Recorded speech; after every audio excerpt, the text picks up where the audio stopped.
Olá a todos, bem-vindo. Hoy yo le presento Chari Martín, que está para terminar su doctorado sobre las babosas marinas, las sacaglosas, que se comportam como las plantas. Chari, muchas gracias y muy bem-vinda.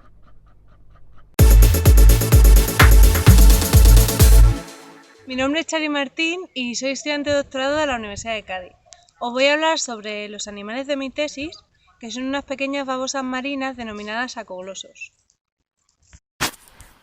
Los sacoglosos son animales que se alimentan de algas y en algunos casos también de fanerógamas marinas.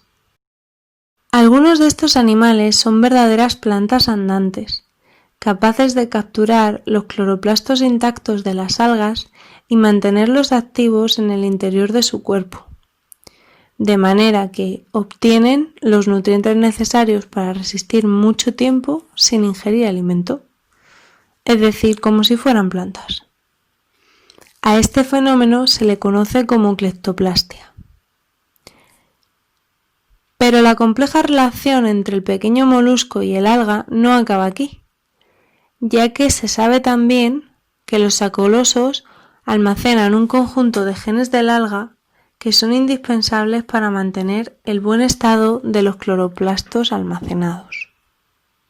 Generalmente estos animales tienen el cuerpo alargado y lábil, como las babosas de tierra, y pueden tener el dorso, que se denomina manto, cubierto de papilas o bien formado por dos láminas paralelas al cuerpo, denominados parapodios.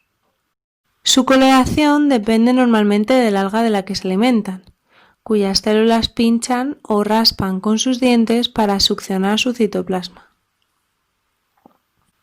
Ya que la mayoría de los sacoglosos ha perdido la concha a lo largo de la evolución, la defensa mecánica que proporcionaba esta concha ha tenido que ser sustituida por una defensa química. Así, estos animales ya no tienen que cargar con una pesada concha muy costosa de fabricar y que resta movilidad a los individuos.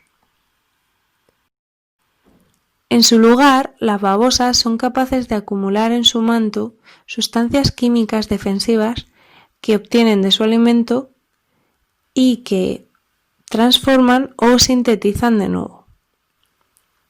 De este modo, con sus llamativas coloraciones, alertan a los posibles depredadores de las consecuencias de atacarlos. De forma paralela, estas sustancias son una importante fuente de bioactivos para la industria farmacéutica, que invierte tiempo y dinero en la investigación de los posibles usos de las que se van encontrando en estos animales y también en otros grupos como las esponjas o las algas.